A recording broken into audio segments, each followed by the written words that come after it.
Morning, स्वागत है आप सभी का आपके अपने YouTube channel real merit centre पे। हम इस प्लेटफॉर्म पे क्लास 6 से लेकर के क्लास 12 तक, क्लास 6 टू 12 सभी विषयों को बारीकी से समझते हैं। फिर समझने के बाद हम उसके क्वेश्चन आंसर को भी बनाने का प्रयास करते हैं। यदि आप इस यूट्यूब प्लेटफॉर्म पे नए हैं तो इस चैनल को सब्सक्राइब कर दें और बेल आइकन को दबा दें ताकि आपको सभी वीडियो का नोटिफिकेशन मिलता रहे। प्यारे विद्यार्थियों, क्लास 6 से लेकर के 8 तक के सभी विषयों को चेंज कर दिया गया है 2025-26 सेशन में। आपने जो पिछले सेशन में पढ़ा था वो किताब अब नहीं रहा। सभी किताबों को, सभी विषयों को चेंज कर दिया गया है। आज हम लोग क्लास 8 के चैप्टर नंबर 1 को पढ़ने वाले हैं, जिसमें हम परिमेय संख्या को समझेंगे कि परिमेय संख्या होता क्या है और परिमेय संख्याओं के कुछ गुण को पढ़ेंगे। ठीक है, तो चलिए आज की कक्षा प्रारंभ करते हैं। ये है आपका नया बुक जो इस बार से शुरू हो रहा है। इस बार से आपके एकेडमिक ईयर में, आपके स्कूल में, आपके कक्षा में पढ़ाए जाएंगे। पहले वाले बुक में कुल 16 चैप्टर थे, जबकि इस नए बुक में कुल 13 चैप्टर को शामिल किया गया। इस बार आपके सिलेबस में एक नए बुक को ऐड किया गया है जिसमें कंप्यूटर आपको पढ़ना पड़ेगा क्लास 8 से ही। ठीक है, तो चलिए आज की कक्षा प्रारंभ करते हैं। एकदम बारीकी से चीजों को समझिएगा। चलिए, अगर आपको नहीं समझ में आता है तो आप कमेंट करके बताएंगे, फिर हम उसको अगले वीडियो में हल करने का प्रयास करेंगे। चैप्टर का नाम है परिमेय संख्या। परिमेय संख्या को परिमेय संख्या को समझने से पूर्व हम समझेंगे कि संख्याएं क्या होते हैं, संख्या कितने प्रकार के होते हैं। ठीक है, ये आपका चैप्टर का नाम है परिमेय संख्या। इंग्लिश में इसे रेशनल नंबर कहते हैं। ठीक है, रेशनल नंबर कहते हैं। सर्वप्रथम आप समझेंगे क्या कि नंबर्स यानी कि संख्या होते क्या है। ठीक है, संख्या के बारे में हम लोग जानेंगे। ठीक है, प्यारे विद्यार्थियों, 1 2 3 4 5 6 5 6 7 8 इसे हम क्या बोलते हैं? 9। ये हमारा होता है अंक, यानी कि डिजिट इसको बोलते हैं। ठीक है, हालांकि इसे भी हम एक अंकीय संख्या भी बोलते हैं, एक अंकीय संख्या भी बोलते हैं, और इसे हम अंक भी बोल सकते हैं। 1 से लेकर के 9 तक हमारा अंक कहलाता है, और इन्हीं अंक का प्रयोग करके हम संख्या का निर्माण करते हैं। ठीक है, जैसे 12 लिख दिए तो इसमें एक अंक 1 है और दूसरा अंक 2 है। ठीक है, तो इस अंकों का प्रयोग करके हमने एक संख्या बना दिया जिसे 12 लिखा। ठीक है, फिर हम 3 अंक को प्रयोग करके एक 334 एक संख्या बना दिया। आप समझ पा रहे हैं कि अंकों का प्रयोग करके संख्या का निर्माण किया जाता है। प्यारे विद्यार्थियों, जब संख्या का निर्माण किया जा रहा था उसमें कुछ दिक्कतें आ रही थी। जैसे इसमें जीरो तो है नहीं, तो जीरो का खोज किया गया। उसके बाद संख्या को हम पूर्ण रूपेण लिखने लगे। जैसे 220 लिखना है तो इस तरह से 220 लिखते चले गए जीरो को खोज होने के बाद।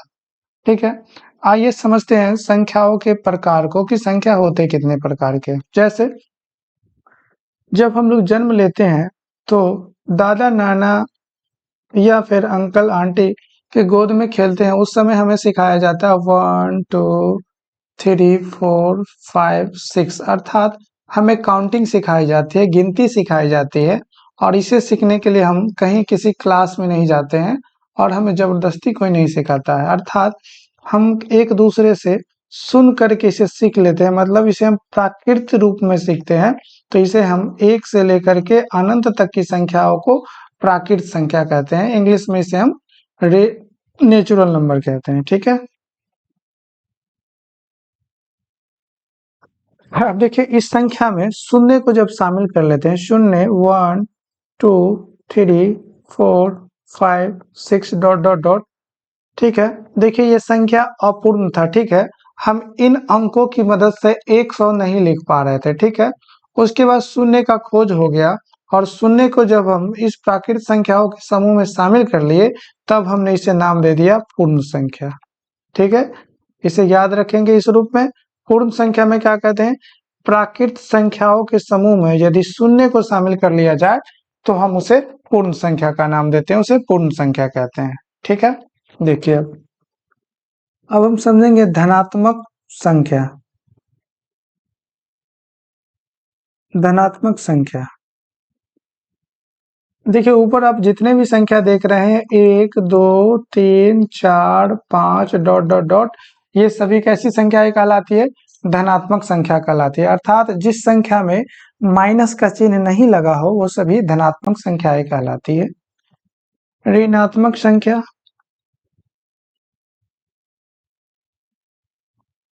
वैसी संख्या जिसमें माइनस का चिन्ह लगा हो वो सभी ऋणात्मक संख्याएं कहलाती है। तो -1, -2, -3, -4 ये सब ऋणात्मक संख्याएं हैं। ठीक है, अब हम समझेंगे पूर्णांक, जिसे हम इंटीजर्स कहते हैं। आपकी किताब में इसे पढ़ना है। ठीक है, आपने बचपन में पढ़ा था संख्या रेखा के बारे में, पिछली कक्षा में पढ़ा था। जैसे ये शून्य है और शून्य से जब हम दाहिनी ओर जाते हैं तो हमारे पास ये 1 2 3 4 इस तरह से संख्या रेखा पे संख्या को लिखते हैं। और जब हम इधर से 0 शून्य से बाईं ओर जाते हैं तो इसे माइनस में लिखते हैं संख्या को, -1 -2 -3 -4। ठीक है, अर्थात आप समझ पा रहे हैं क्या कि ये माइनस वाली संख्या, प्लस वाली संख्या और साथ में शून्य को शामिल करके एक संख्याओं का समूह बन रहा है। जैसे -4 -3 -2 -1 0 1 2 3 4, तो ये जो संख्याओं का समूह है जिसे हम पूर्णांक कहते हैं। ठीक है, अर्थात पूर्णांक में धनात्मक संख्या और ऋणात्मक संख्याएं दोनों शामिल होते हैं। ठीक है, चलिए अब हम आगे देखेंगे परिमेय संख्या के बारे में कि परिमेय संख्या होता क्या है, समझते हैं। परिमेय संख्या, परिमेय संख्या जिसे हम कह सकते हैं क्या? वैसी संख्या, वैसी संख्या जिसे P बटा Q के रूप में, P बटा Q के रूप में लिख सकते हैं, उसे परिमेय संख्या कहते हैं, उसे परिमेय संख्या कहते हैं। जहां Q does not equal to 0, जहां Q बराबर 0 नहीं होगा। जैसे 2/3, 3/4, -1/2, 3 0 6 -5, ये सभी क्या कहलाते हैं? परिमेय संख्याएं कहलाते हैं।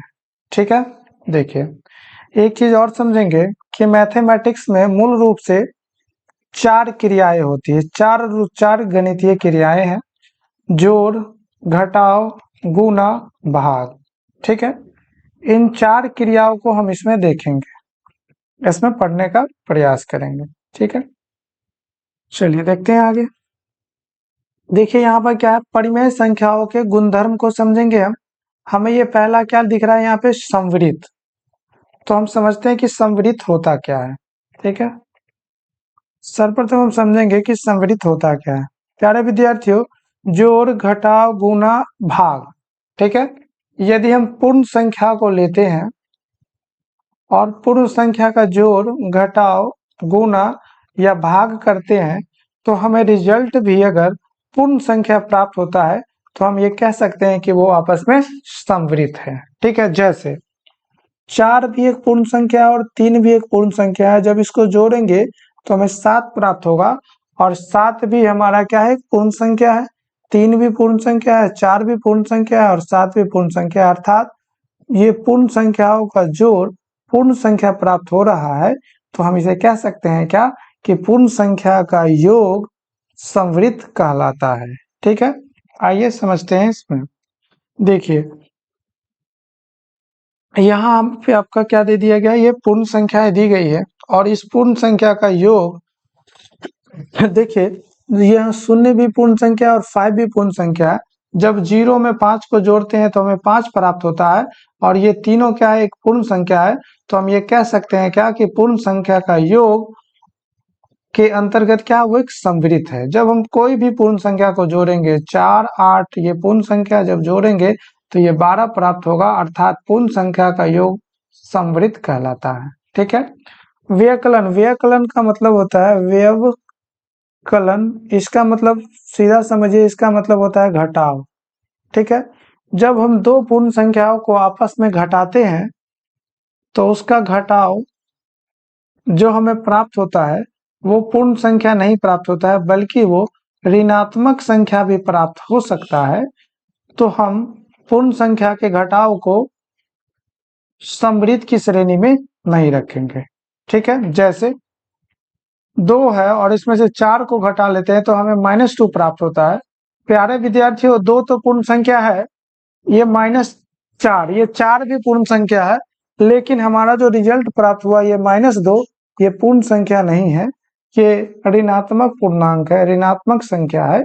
तो हम कह सकते हैं क्या कि घटाव के अंतर्गत पूर्ण संख्याएं समृद्ध नहीं है। ठीक है। अब हम देखते हैं गुणा। जब हम दो पूर्ण संख्याओं को गुणा करेंगे, 3 गुने 2 6 प्राप्त होगा, अर्थात 2 भी पूर्ण संख्या है, 3 भी पूर्ण संख्या है और रिजल्ट 6 भी पूर्ण संख्या प्राप्त हुआ है।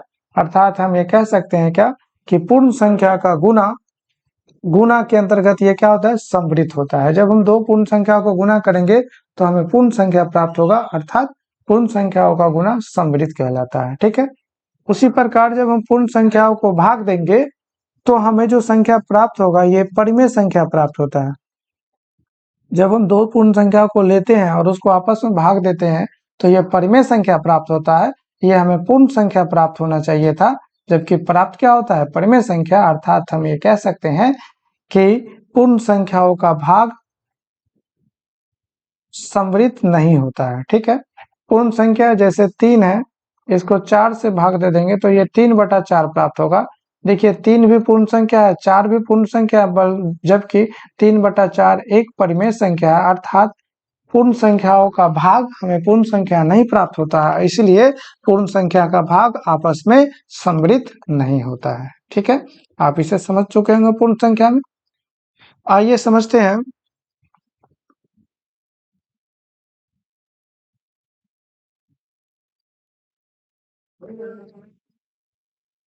पूर्णांक में, समझते हैं। ठीक है। देखिए, हमने पूर्ण संख्या को देखा था, अब हम देखेंगे पूर्णांक। पूर्णांक आप जानते हैं, धनात्मक संख्या और ऋणात्मक संख्या को समूह को एक साथ लिख देंगे तो वो हमारा पूर्णांक कहलाता है, जिसमें शून्य भी शामिल होता है। जैसे -2 और इसमें जोड़ देंगे +3 तो हमें 1 प्राप्त होगा, अर्थात ये भी एक पूर्णांक है, ये भी एक पूर्णांक है और रिजल्ट भी एक पूर्णांक प्राप्त हुआ है। अर्थात हम ये कह सकते हैं कि पूर्णांक पूर्णांक जोड़ के अंतर्गत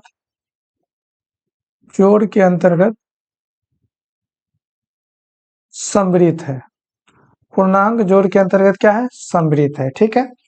अगर हम पूर्णांक का घटाव कर लेते हैं, देखिए ये 7 था, इसमें से 5 को घटा लेते हैं तो 2 प्राप्त होता है। ठीक है। तो हम ये कह सकते हैं क्या कि पूर्णांक व्यकलन अथवा घटाव के अंतर्गत भी समृद्ध है। ठीक है। अर्थात जब 7 में से हम 5 को घटा लिए तो हमें 2 प्राप्त हुआ।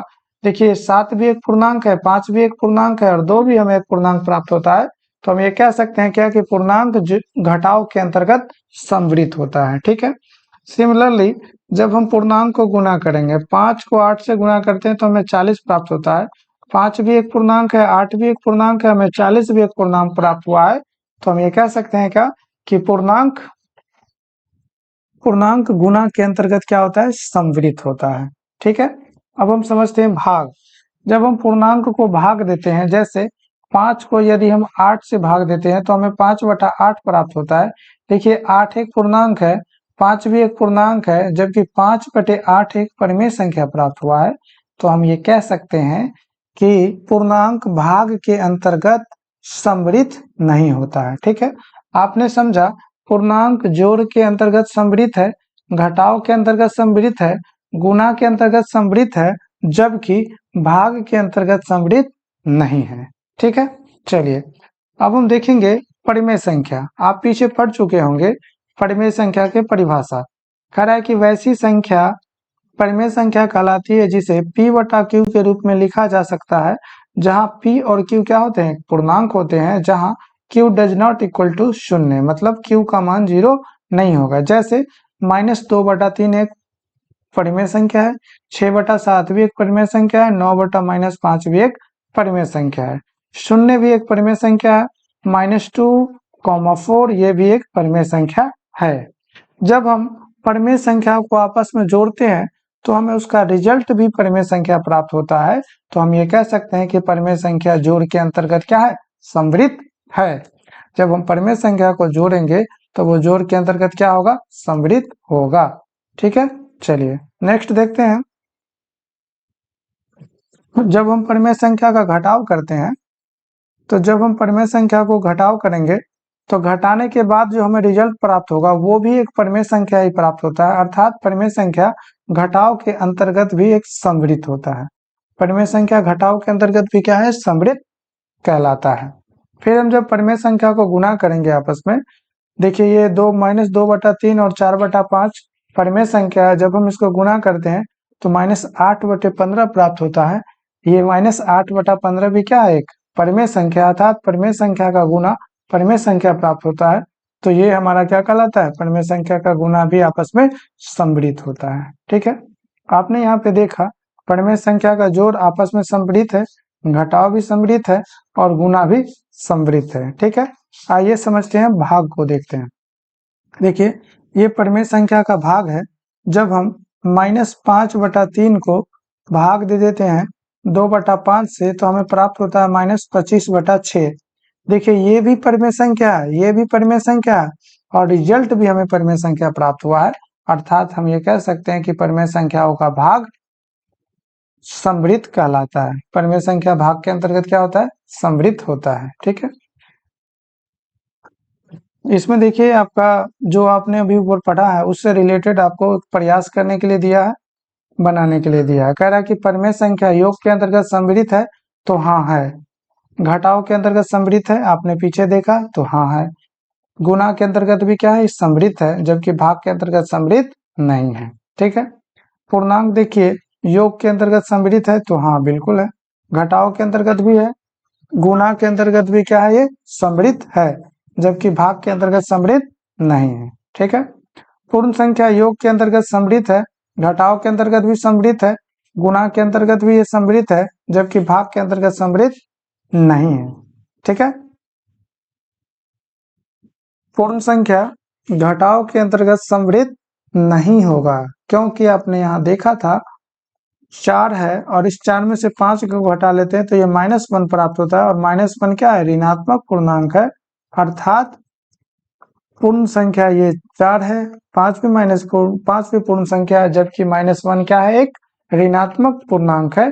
तो अर्थात हम ये कह सकते हैं कि पूर्ण संख्या घटाव के अंतर्गत सम्मिलित नहीं है। ठीक है, सिमिलरली उसी प्रकार प्राकृत संख्या योग के अंतर्गत सम्मिलित है, घटाव के अंतर्गत सम्मिलित नहीं है, जबकि गुणा के अंतर्गत भी ये सम्मिलित है, भाग के अंतर्गत सम्मिलित नहीं है। आपने इसे देखा है ऊपर। ठीक है, चलिए आगे देखते हैं। अब हम समझेंगे क्रम विनिमयता। ठीक है, आप समझिए पहले विनिमयता का मतलब क्या होता है। क्रम को पलट देना, जैसे a को b के साथ जोड़ते हैं a प्लस बी, और इसके क्रम को आप पलट देते हैं b प्लस a हो जाता है, तो यही क्रम विनिमयता कहलाता है। अर्थात अगर हम दो संख्या को जोड़ते हैं और उसके क्रम को पलट देते हैं फिर उसको जोड़ते हैं, दोनों आपस में बराबर हो जाता है, तो वो क्या कहलाता है, सम्मिलित कहलाता है। ठीक है, यहाँ देखिए प्लस का चिन्ह, या फिर दो संख्याओं को आपस में जोड़े, घटाए या गुना करे या फिर भाग करे। ठीक है, और दोनों को जब क्रम को पलट देते हैं तो रिजल्ट भी हमारा सेम होता है, तो वो क्रम विनिमयता कहलाता है। जैसे 4 और 3 को जोड़ देते हैं, फिर 3 और 4 को जोड़ते हैं, तो हमारे पास 4 3 7 बराबर 7, ये दोनों बराबर हो गया। अर्थात पूर्ण संख्या योग के अंतर्गत क्या है, क्रम विनिमय को फॉलो करता है। सिमिलरली जब हम पूर्ण संख्या का घटाव करेंगे तो ये देखिए जैसे 4 है, इसमें से 4 में से 3 घटा लेते हैं। अब इसके क्रम को बदल देते हैं, 3 में से 4 घटा लेते हैं, ये 1 बराबर -1 प्राप्त हो गया। तो क्या दोनों बराबर है? नहीं है। तो हम ये कह सकते हैं कि पूर्ण संख्या घटाव के अंतर्गत क्रम विनिमय को पालन नहीं कर रहा है। ठीक है। सिमिलरली अगर गुणा को देखते हैं, देखिए जैसे 3 गुने 4 करते हैं बराबर 4 गुने 3। देखिए एक बार 3 गुने 4, 4 गुने 3, इसके क्रम को पलट दिए तो 4 3 12, इधर भी 4 3 12, देखिए दोनों बराबर हो गया। तो हम ये कह सकते हैं पूर्ण संख्या गुणा के अंतर्गत क्रम विनिमयता को पालन कर रहा है। ठीक है। अब हम देखते हैं भाग। जैसे 3 को 4 से भाग देते हैं, फिर 4 को 3 से भाग देते हैं।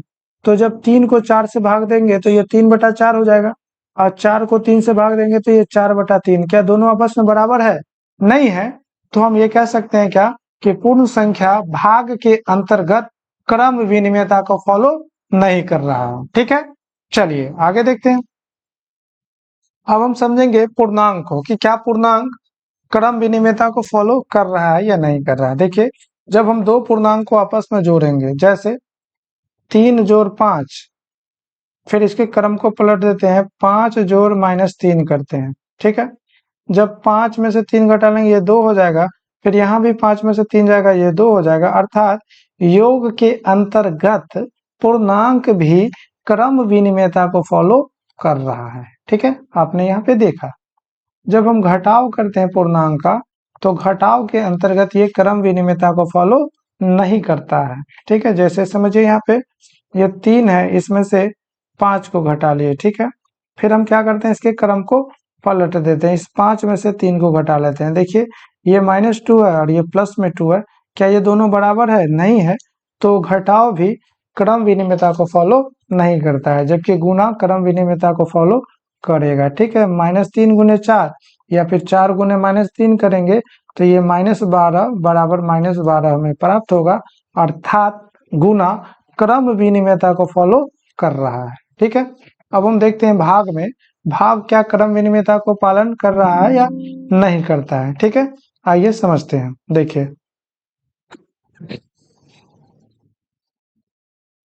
सिंपल सा समझिए कि भाग क्रम विनिमयता को फॉलो नहीं कर रहा है। ठीक है। लैपटॉप का बैटरी डाउन हो गया है, लाइट भी नहीं आ रही है आज, तो हमें लगता है कि यहीं पे वीडियो को बंद करना पड़ेगा। नेक्स्ट वीडियो में यहाँ से आगे आपको बताया जाएगा। फिलहाल इसको समझ लीजिए कि भाग के अंतर्गत ये क्रम विनिमय है या नहीं। देखिए 3 भागा 4 करते हैं, फिर 4 भागा 3 करते हैं, ये दोनों पूर्णांक है तो ये 3/4 होता है और ये 4/3 होता है। क्या दोनों बराबर है? नहीं है। तो अर्थात हम ये कह सकते हैं क्या कि पूर्णांक भाग के अंतर्गत क्रम विनिमयता को पालन नहीं कर रहा है। ठीक है। नेक्स्ट आपका है परिमेय संख्या। यहाँ से आगे नेक्स्ट वीडियो में देखेंगे। एक मजबूरी है कि लैपटॉप का बैटरी डाउन है और बिजली भी नहीं आ रही है, आज आंधी तूफान आई है, आप लोग भी जानते हैं। तो फिर यहाँ से आगे पार्ट 2 में देखेंगे। ठीक है। तब तक के लिए बाय बाय।